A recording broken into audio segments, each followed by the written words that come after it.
Assalamualaikum warahmatullahi wabarakatuh. Hai teman-teman, perkenalkan nama saya Ratna Dewi Safitri. Di sini, di dalam video ini, saya akan menyampaikan materi tentang Tahrijul Hadis. Yang pertama, kita akan membahas tentang apakah yang dimaksud dengan Tahrijul Hadis.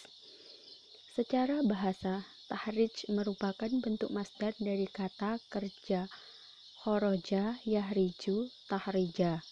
Dalam kamus Al-Munjid fi al-Lughah disebutkan tahrij adalah menjadikan sesuatu keluar dari suatu tempat atau menjelaskan suatu masalah. Secara istilah, tahrij adalah menunjukkan letak hadis dari sumber-sumber aslinya atau sumber primer. Kemudian diterangkan rangkaian sanadnya dan dinilai derajat hadisnya jika diperlukan. Yang kedua, apakah tujuan dari tahrij hadis? Yang pertama, mengetahui eksistensi atau mengetahui timbulnya suatu hadis, apakah benar suatu hadis yang ingin diteliti terdapat dalam buku-buku hadis atau tidak. Yang kedua, mengetahui sumber otentik atau mengetahui sumber aslinya suatu hadis dari buku hadis apa saja didapatkan. Yang ketiga, mengetahui ada berapa tempat hadis tersebut dengan sanad yang berbeda di dalam sebuah buku hadis atau dalam beberapa buku induk hadis. Yang keempat, mengetahui kualitas hadis diterima atau ditolak. Selanjutnya, apakah faedah dan manfaat dari tahrij hadis? Faedah dan manfaat dari tahrij hadis yang pertama yaitu mengetahui referensi beberapa buku hadis.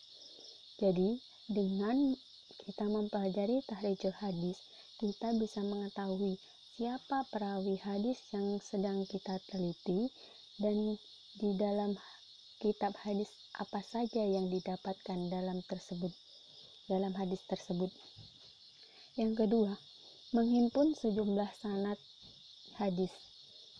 Yang ketiga, mengetahui keadaan sanad yang bersambung dan terputus.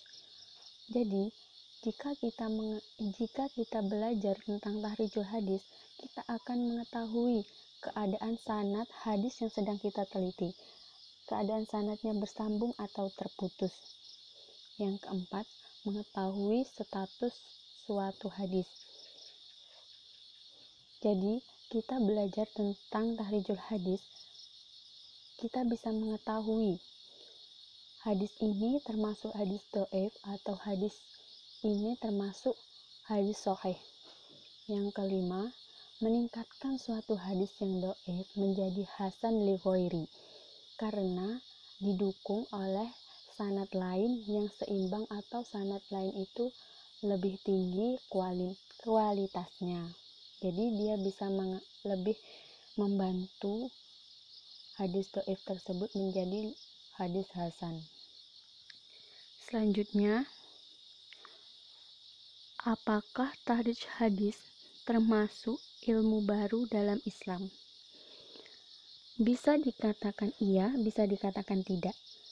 Dikatakan ilmu baru karena ilmu ini belum berkembang pada masa awal Islam. Bisa dikatakan tidak baru karena semangat dasar tahrij sudah ada sejak masa sahabat. Tahrij hadis dimaksud agar seseorang berhati-hati dalam menerima informasi hadis, apakah memang benar dari Nabi Muhammad atau palsu. Bisa dikatakan Abu Bakar As-Siddiq adalah orang pertama dari sahabat Nabi yang selektif dalam menerima informasi hadis dari Nabi jika beliau tidak langsung mendengarnya. Hal itu sebagaimana komentar dari Az-Zahabi. Jadi Abu Bakar As-Siddiq itu beliau bila mendapat hadis dan beliau tidak langsung mendengarnya, maka beliau menselektif terlebih dahulu hadis tersebut. Apakah hadis tersebut dari Nabi Muhammad atau tidak. Selanjutnya, prinsip-prinsip dasar dari tahrijul hadis. Yang pertama, tahrijul hadis bersifat mandiri. Jadi, dalam arti kajian dilakukan pada suatu sanad periwayatan tanpa harus meneliti semua sanad yang ada.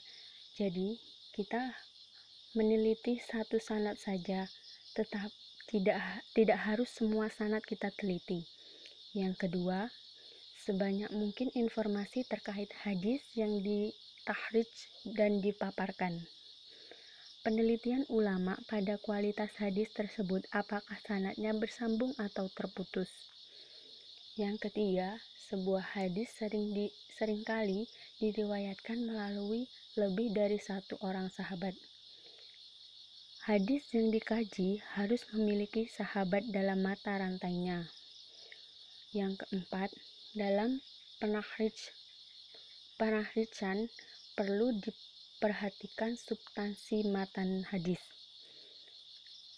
Dalam penahrijan kita perlu mengkaji matan, sanad, kata-kata yang tertulis, waktu dan tempat dalam menulis hadis. Yang kelima, tahrij hadis dilakukan berdasarkan substansi matan hadisnya. Yang keenam, tahrij hadis dilakukan terhadap sebuah riwayat. Yang ketujuh, penilaian terhadap seorang rawi. Penilaian kepada riwayat bahwa hadis itu sahih atau dhaif. Yang kedelapan, standar masing-masing ulama jarh wa ta'dil dalam menilai seorang rawi itu berbeda. Selanjutnya, kita membahas tentang metode tahrij. Yang pertama, tahrij hadis dengan kata. Menelusuri hadis melalui kata atau lafaz matan hadis baik dari permulaan, pertengahan, dan akhiran. Kamus yang diperlukan dalam metode ini salah satunya yang paling mudah adalah kamus Al-Mu'jam Mufahras li Al-Fadz Al-Hadis An-Nabawi, disusun oleh Al-Jawanshik dan kawan-kawannya sebanyak 8 jilid. Yang kedua, tahrij hadis dengan tema. Menelusuri hadis yang didasarkan dengan topik maudhu.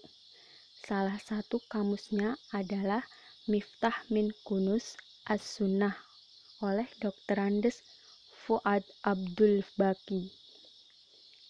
Yang ketiga, tahrij hadis dengan permulaan matan, menggunakan pemulaan matan dari segi hurufnya.